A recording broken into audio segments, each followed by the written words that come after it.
আসসালামু আলাইকুম। আমি ওয়েবম্যানের পক্ষ থেকে আমি ওয়াহিদ বলছি। আজ আমি আপনাদেরকে দেখাবো নতুন কিছু, যেটা হলো প্রি এবং স্মল ট্যাগ। ঠিক আছে?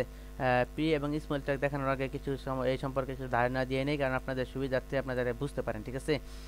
প্রি ট্যাগ কি? প্রি ট্যাগ হলো মূলত আপনার ইচ্ছে মতো কোনো কিছু টাইপ করা বা লেখা, আপনি যেভাবে চান এই লেখাগুলোকে আপনি সেভাবে নিয়ে যেতে পারবেন। ঠিক আছে? যেগুলো চালান সেভাবে আপনি নিয়ে যেতে পারবেন।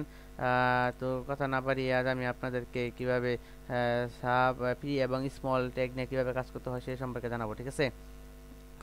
আচ্ছা, এখন আমি আপনাদেরকে প্রি সম্পর্কে নিয়ে নিই। আমি আপনাদেরকে আগে বলেছি, প্রি হচ্ছে যে আপনি যেভাবে ইচ্ছা সেভাবে নিতে পারেন লেখাগুলোকে। ঠিক আছে? আচ্ছা, এখানে পি একটা ট্যাগ দিলাম, পি শুরু করলাম, পি শেষ করলাম, এর মাঝখানে আমরা বিভিন্ন ধরনের ট্যাগ দিলাম। ঠিক আছে? বিভিন্ন ট্যাগ মানে কি, আমি একটু লাইন দিচ্ছি। ঠিক আছে? আই এম অফ, এখানে স্পেস দিলাম। আপনি যেভাবে এখানে যে অফের পরে এখানে স্পেস দিলাম, ও ঠিক অটোমেটিক স্পেসটা নিয়ে নেবে। ঠিক আছে? I am a student of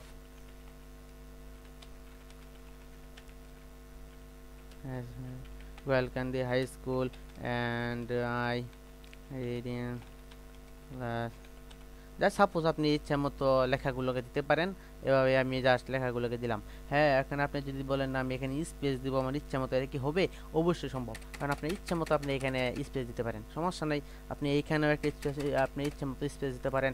হ্যাঁ, ঠিক আছে। এখন আমরা এখানে জাস্ট কপি করে সেভ করলাম। সেভ করার পরে যে আমরা এখানে করলাম, দেখুন আপনি যেগুলো লিখেছেন, জাস্ট যে এখানে আমরা করেছিলাম, স্পেস দিয়েছিলাম, এখানে স্পেস দিয়েছিলাম, এখানে আমরা ব্রেক দিয়েছিলাম, এখানে ব্রেক দিয়েছিলাম, এখানে ব্রেক দিয়েছিলাম। মূলত এটাই হলো পি ট্যাগের কাজ। ঠিক আছে? আচ্ছা, আশা করি আপনি বুঝতে পারছেন পি ট্যাগের কাজটা। এখন আমরা স্মল ট্যাগ সম্পর্কে আলোচনা করব। ঠিক আছে? স্মল ট্যাগটা আমি নিয়ে নেই। স্মল ট্যাগটা নিলাম, এখানে আমি জাস্ট এখানে একটা কপি করে আমি এখানে জাস্ট নিয়ে আসলাম, পেস্ট করলাম। পেস্ট করার পরে মূলত স্মল ট্যাগ আমরা ট্যাগ থেকে আমরা নাম থেকে বুঝতে পারছি স্মল মানে ছোট। ঠিক আছে? এই লেখাগুলো মানে গোহেলকান্দি হাই স্কুল। ঠিক আছে? হাই স্কুল, সরি এটি বানানটা ভুল হচ্ছে, মাঝে মাঝে এটি বানানটা ভুল হয়, দেখে নেবেন, কারণ আমি তাড়াতাড়ি জলদি লিখতে গেলে সময় বাঁচানোর জন্য মাঝে মাঝে ভুল হয়। ঠিক আছে? এগুলোর জন্য মাঝে মাঝে ভুল হবে। ঠিক আছে? আচ্ছা, এখন আমরা স্মল ট্যাগটা লিখছি, এই স্মল ট্যাগ থেকে আমি বুঝতে পারছি মানে ছোটো আর কোনো কিছু লেখা। ঠিক আছে? এই অর্থাৎ এটাই আপনি যেটা ধারণা করছেন সেটাই স্মল মানে ছোটো, এবং এই লেখাগুলো একটু ছোটো হয়ে আসবে। ঠিক আছে? এখন আমরা যদি যাই এখানে করলাম, এখানে লেখাগুলো ছোটো হয়ে আসছে। আমরা দেখেন বিভিন্ন ধরনের লেখাগুলো লিখেছি, এখানে ফন্ট হিসেবে কাজ করেছি। ফন্ট হিসেবে কাজ না করলেও যদি আমরা লিখতাম তাহলে আর এর চাইতে একটু বড় হতো। ঠিক আছে?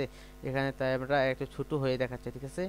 আচ্ছা, এটাই হলো মূলত স্মলের কাজ। আজ আমরা দেখলাম বেশি কিছু আজ আমরা দেখলাম স্মল এবং পি টেকের কাজ, আর কিছু আমরা দেখাবো না। আগামী দিনে আমি আপনাদেরকে সাপ এবং সুপ সম্পর্কে বলবো, কারণ সাপ এবং সুপ হলো খুব গুরুত্বপূর্ণ বিষয়। এই খুব গুরুত্বপূর্ণ বিষয়। এটার অনেকের সমস্যা হয়ে থাকে, কারণ সুপ এবং সাপ একই ধরনের টাইপ, তাই একটু সমস্যা হতে পারে। তাই আপনাদেরকে অগ্রিম দেখার জন্য অনুরোধ জানাচ্ছি। আজ আমি সে কথা বলবো না। বরাবরের মতো আমি একটি কথাই বলতে চাই, প্রতি ভিডিওতে আমি বলি, এটা হলো আমার চ্যানেলটিকে আপনারা এখনও সাবস্ক্রাইব করেননি যারা এখন তাড়াতাড়ি আমার ভিডিওটিকে সাবস্ক্রাইব করুন জলদি, এবং প্রতিনিয়ত আপডেটগুলো আপনারা নিয়ে নেন। ঠিক আছে? বেশি করে কমেন্ট করুন, শেয়ার করুন, কোনো সমস্যা হলে আমাকে জানান আমার ফেসবুক আইডির মাধ্যমে। ধন্যবাদ। আসসালামু আলাইকুম।